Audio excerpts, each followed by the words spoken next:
Poland में air show की तैयारी के दौरान पॉलिश फ़ज़ाइया का F-16 तैयारा तबाह हो गया।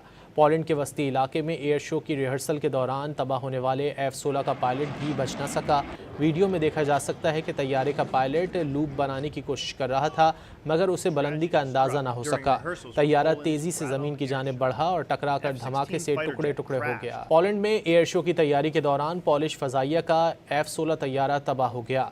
पोलैंड के वस्ती इलाके में एयर शो की रिहर्सल के दौरान तबाह होने वाले F-16 का पायलट भी बच न सका।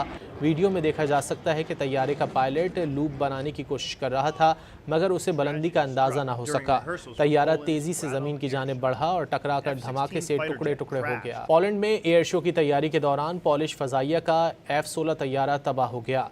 पोलैंड के वस्ती इलाके में एयर शो की रिहर्सल के दौरान तबाह होने वाले F-16 का पायलट भी बच न सका।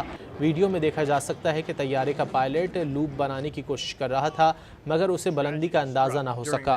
तैयारा तेज़ी से ज़मीन की जानिब बढ़ा और टकराकर धमाके से टुकड़े टुकड़े हो गया।